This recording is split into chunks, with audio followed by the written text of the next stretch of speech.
Hello friends, आपका स्वागत है हमारी इस वीडियो में हमारे चैनल पर मिशन एजुकेशन .1। तो अगर आप हमारे चैनल पर नए हो तो हमारे चैनल को सब्सक्राइब कीजिए। और आज हम करेंगे सिंधु घाटी सभ्यता के 25 इंपॉर्टेंट क्वेश्चन जो हर एग्जाम के लिए इम्पोर्टेंट होने वाले हैं। आप एक बार ये देख लीजिए, इससे बार मेरे को लगता है कहीं नहीं जाएगा। तो चलिए वीडियो को शुरू करते हैं। पहला क्वेश्चन है, सिंधु घाटी सभ्यता कब विकसित हुई थी? आपके ऑप्शन है 2500 ईसा पूर्व से 1000 ईसा पूर्व। दूसरा ऑप्शन है 2800 ईसा पूर्व से 1800 ईसा पूर्व। तीसरा ऑप्शन है 2500 ईसा पूर्व से 1750 ईसा पूर्व। चौथा ऑप्शन है इनमें से कोई नहीं। तो इसका आंसर हो जाएगा तीसरा, 2500 ईसा पूर्व से 1750 ईसा पूर्व सिंधु घाटी सभ्यता का विकास हुआ था। दूसरा क्वेश्चन करते हैं, सिंधु घाटी सभ्यता की खोज का श्रेय किसे जाता है? आपके ऑप्शन है बीबी थापर। दूसरा ऑप्शन है दयाराम साहनी। तीसरा ऑप्शन है जॉन मार्शल। चौथा ऑप्शन है माधव स्वरूप वत्स। तो इसका आंसर हो जाएगा दयाराम साहनी। दयाराम साहनी ने सिंधु घाटी सभ्यता की खोज की थी। तीसरा क्वेश्चन करते हैं, हड़प्पा सभ्यता में R37 का क्या मतलब था? आपके ऑप्शन है धान्य कोठार, सामूहिक कब्रिस्तान, श्रमिक आवास या इनमें से कोई नहीं। तो आपको याद रखना, एक इंपॉर्टेंट क्वेश्चन है, इसका आंसर हो जाएगा सामूहिक कब्रिस्तान। R37 का मतलब था सामूहिक कब्रिस्तान। चौथा क्वेश्चन करते हैं, हड़प्पाकालीन सभ्यता का विशाल कोठार या जिसे अनाज संग्रही बोलते थे कहाँ पर मिला है? आपके ऑप्शन है कालीबंगा। दूसरा ऑप्शन है हड़प्पा। तीसरा ऑप्शन है मोहनजोदड़ो। चौथा ऑप्शन है रोपड़।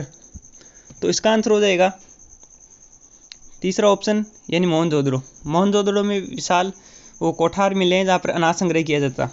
आपका पांचवा क्वेश्चन है, यह स्नानागार विश्व का एक आश्चर्यजनक निर्माण है। सर जॉन मार्शल ने यह कथन किस नगर के स्नानागार के विषय में कहा है? आपके ऑप्शन है हड़प्पा। दूसरा ऑप्शन है मोहनजोदड़ो।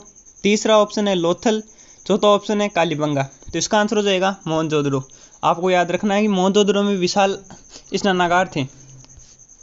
छठा क्वेश्चन करते हैं, हड़प्पा सभ्यता की लिपि थी। आपके ऑप्शन है काव्य प्रधान लिपि। दूसरा है अलंकार प्रधान। तीसरा ऑप्शन है भाव चित्रात्मक और चौथा ऑप्शन है इनमें से कोई नहीं। तो आपको याद रखना है हड़प्पा सभ्यता की लिपि भाव चित्रात्मक थी। सातवां क्वेश्चन करते हैं, मोहनजोदड़ो का स्थानीय नाम क्या था? आपके ऑप्शन है कंकालों का टीला। दूसरा ऑप्शन है जीवितों का टीला। तीसरा ऑप्शन है मृतकों का टीला और चौथा ऑप्शन है दासों का टीला। तो मोहनजोदड़ो का स्थानीय नाम था मृतकों का टीला। आपको ये भी याद रखना है। चलिए आठवां क्वेश्चन करते हैं, बिना दुर्ग के एकमात्र सिंधु नगर कौन सा था? आपके ऑप्शन है कालीबंगा। दूसरा ऑप्शन है हड़प्पा। तीसरा ऑप्शन है मोहनजोदड़ो और चौथा ऑप्शन है चंदूनहदड़ा। तो इसका आंसर हो जाएगा चंदूनहदड़ा। ये हिंदी में टाइप नहीं हुआ ढंग से आपको, लेकिन याद रखना है। और एक आपको ये भी याद रखना है कालीबंगा। कालीबंगा एकमात्र ऐसा सभ्यता थी जहाँ पर स्थानीय लोगों के रहने के लिए भी किले बने हुए थे। तो आपको ये भी याद रखना, पूछा जा सकता है। नवा क्वेश्चन करते हैं, सिंधु घाटी सभ्यता का सबसे बड़ा स्थल कौन सा था? आपके ऑप्शन है मोहनजोदड़ो। दूसरा ऑप्शन है हड़प्पा। तीसरा ऑप्शन है लरकाना और चौथा ऑप्शन है लोथल। तो इसका आंसर हो जाएगा मोहनजोदड़ो, जो वर्तमान में पाकिस्तान में स्थित है। ये सिंधु घाटी का सबसे बड़ा स्थल था, आपको ये याद रखना है।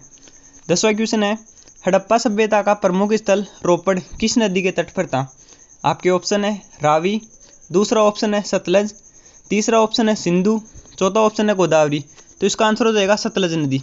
और आपको ये भी याद रखना, रोपड़ है कहाँ पर? रोपड़ पंजाब में स्थित है, जो हमारे भारत के हिस्से में आया हुआ है अभी। 11वां क्वेश्चन करते हैं, हड़प्पा सभ्यता में हल से जोतने के साक्ष्य कहाँ मिले हैं? आपके ऑप्शन है लोथल। दूसरा ऑप्शन है धोलावीरा। तीसरे ऑप्शन है सूत कांगेडोर। चौथा ऑप्शन है कालीबंगा। तो आपको इसका आंसर हो जाएगा कालीबंगा। कालीबंगा में खेत जोते हुए वो साक्ष्य मिले हैं। 12वां क्वेश्चन करते हैं, सिंधु घाटी सभ्यता के बंदरगाह कौन सा था? आपके ऑप्शन है लोथल। दूसरा ऑप्शन है सूतकोद्दा। तीसरा ऑप्शन है हड़प्पा और चौथा ऑप्शन है पहला और दूसरा दोनों। तो इसका आंसर हो जाएगा पहला और दूसरा दोनों, यानी लोथल और सूतकोद्दा दोनों ही सिंधु घाटी के बंदरगाह था। इनमें प्रमुख बंदरगाह लोथल था। आपको ये भी याद रखना, अगर सूतकोद्दा ऑप्शन में ना आए ना तो इसका आंसर लोथल ही हो जाएगा। या फिर ऐसे दे दी चौथा ऑप्शन 1 व 2 नहीं हो तो भी आपको लोथल ही करना है, पहली प्रायोरिटी लोथल को देनी है। चलिए 13वां क्वेश्चन करते हैं, मनके बनाने के कारखाने कहाँ से प्राप्त हुए? आपके ऑप्शन है लोथल। दूसरा ऑप्शन चन्नूदड़ो। तीसरा ऑप्शन है 1 व 2 दोनों और चौथा ऑप्शन है इनमें से कोई नहीं। तो इसका आंसर हो जाएगा तीसरा, यानी 1 व 2 दोनों, यानी लोथल व चन्नूदरो दोनों में मन के बनाने कारखाने प्राप्त हुए हैं। ये बहुत इंपॉर्टेंट क्वेश्चन है, कई बार पूछा जाता है। चलिए अगला क्वेश्चन करते हैं, 15वां क्वेश्चन करते हैं। सिंधु घाटी सभ्यता के लोग नगरों में घरों के विन्यास के लिए कौन सी पद्धति अपनाते? आपके ऑप्शन है मीटर पद्धति, दूसरा ऑप्शन है ग्रिड पद्धति, तीसरा ऑप्शन है सेमी पद्धति, या चौथा ऑप्शन है इनमें से कोई नहीं। तो आपका आंसर हो जाएगा ग्रिड पद्धति, या जिसे ऑक्सफोर्ड पद्धति बोलते थे। ये हो सकता है अगर आपको ग्रिड पद्धति ना लिखी हुई तो उसमें ऑक्सफोर्ड पद्धति लिख के दे दे, तो दोनों में दोनों एक ही आपको याद रखना। 15वां क्वेश्चन करते हैं। लेखन की उचित पद्धति विकसित करने वाली सभ्यता कौन सी थी? आपके ऑप्शन है सुमेरिया सभ्यता, दूसरा ऑप्शन है हड़प्पा सभ्यता, तीसरा ऑप्शन है मोहनजोदड़ो, और चौथा ऑप्शन है इनमें से कोई नहीं। तो आपको याद रखना है लेखन की उचित पद्धति सुमेरिया सभ्यता के लोगों ने विकसित कर ली थी। ये बहुत इंपॉर्टेंट क्वेश्चन है। 16वां क्वेश्चन करते हैं। मिट्टी से बने हल्के साक्ष्य कहाँ से प्राप्त हुए हैं? आपके ऑप्शन है हड़प्पा, दूसरा ऑप्शन है मोहनजोदड़ो, तीसरा ऑप्शन है बनमाली, चौथा ऑप्शन इनमें से कोई नहीं। तो इसका आंसर हो जाएगा बनमाली। ये बहुत इंपॉर्टेंट क्वेश्चन है, याद रखना। यहाँ पर आप कंफ्यूज मत हो जाना। खेत जोते जाने के साक्ष्य तो कालीबंगा से प्राप्त हुए हैं, तब मिट्टी का हल जो औजार होता था ना, वो मिला है हमें बनमाली से। चलिए अगला क्वेश्चन करते हैं, 17वां क्वेश्चन। खेती का पहला उदाहरण कहाँ से प्राप्त हुआ है? ये बहुत इंपॉर्टेंट क्वेश्चन, जरूर याद रखना इस क्वेश्चन को। आपका पहला ऑप्शन है हड़प्पा, दूसरा ऑप्शन है मोहनजोदड़ो, तीसरा ऑप्शन है मेहरगढ़, चौथा ऑप्शन है इनमें से कोई नहीं। तो इसका आंसर हो जाएगा मेहरगढ़। आपको याद रखना है। और ये ऐसा भी पूछा जा सकता है वर्तमान में ये कहाँ स्थित है? वर्तमान में ये पाकिस्तान में स्थित है मेहरगढ़। यहीं पर खेती का पहला साक्ष्य प्राप्त हुआ था। 18वां क्वेश्चन करते हैं। चावल के प्राचीनतम अवशेष कहाँ से प्राप्त हुए हैं? आपके ऑप्शन है कोल्डिहवा, दूसरा ऑप्शन है लोथल, तीसरा ऑप्शन है रोपड़, और चौथा ऑप्शन है इनमें से कोई नहीं। तो बहुत इंपॉर्टेंट क्वेश्चन है, याद रखना कोल्डिहवा। कोल्डिहवा में चावल के प्राचीनतम अवशेष प्राप्त हुए। 19वां क्वेश्चन करते हैं। प्रथम भारतीय पुरापाषाण कलाकृति कहाँ से प्राप्त हुई है? आपके ऑप्शन है पल्लावरम, दूसरा ऑप्शन है रोपड़, तीसरा ऑप्शन है लोथल, चौथा ऑप्शन है कालीबंगा। तो इसका आंसर हो जाएगा पल्लावरम। आपको ये भी याद रखना है। और आपको एक साथ ही ये भी याद रखना है कि सिंधु घाटी सभ्यता के लोग किसकी पूजा करते थे? तो वो एक कुबड़ वाले सांड की पूजा करते थे, वो भी याद रखना है आपको। लेकिन एक ये भी है, सिंधु घाटी सभ्यता में कहीं पर भी मंदिरों के अवशेष नहीं मिले, वो साथ याद रख लेना। 20वां क्वेश्चन करते हैं। सिंधु घाटी सभ्यता के लोग किस हथियार से परिचित नहीं थे? आपके ऑप्शन है धनुष, दूसरा ऑप्शन है तलवार, तीसरा ऑप्शन है चाकू, चौथा ऑप्शन है इनमें से कोई नहीं। तो आपको ये भी याद रखना सिंधु घाटी सभ्यता के लोग तलवार से परिचित नहीं थे। और एक साथ ही एक और क्वेश्चन बनता है कि सिंधु घाटी सभ्यता के लोग किस धातु से परिचित नहीं थे? तो वो हो जाएगा लोहा। और सबसे पहले मनुष्य ने किस धातु का प्रयोग किया था, ये भी याद रखना है। उसका आंसर होगा तांबा। आप कंफ्यूज मत हो जाना। 21वां क्वेश्चन करते हैं। सिंधु घाटी सभ्यता के लोग आग से पकी ईंटों को क्या कहते थे?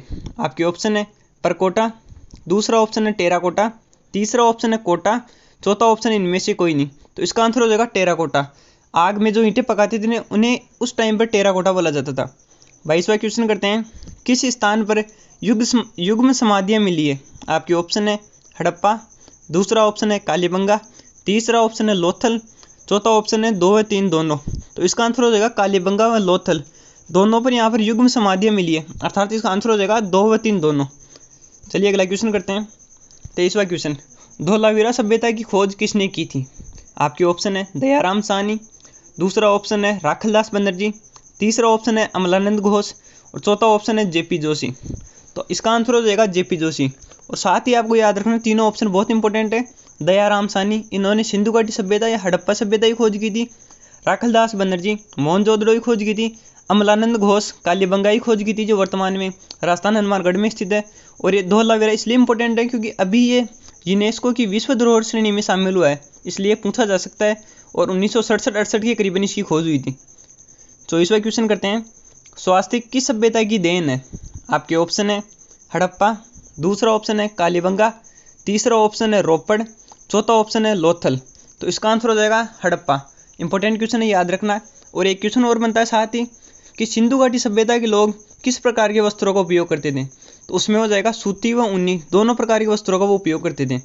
चलिए 25वां क्वेश्चन करते हैं। मेसोपोटामिया के लोग किस सभ्यता को मेलुहा कहते थे?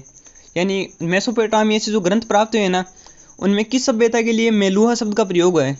आपके ऑप्शन है सुमेरिया सभ्यता, दूसरा ऑप्शन है सिंधु घाटी सभ्यता, तीसरा ऑप्शन है मिस्र सभ्यता, चौथा ऑप्शन है इनमें से कोई नहीं।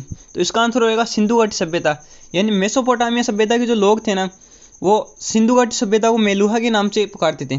तो ये हो गए हमारे 25 क्वेश्चन, और मेरे को लगता है इससे बाहर तो नहीं जाएगा इसमें से।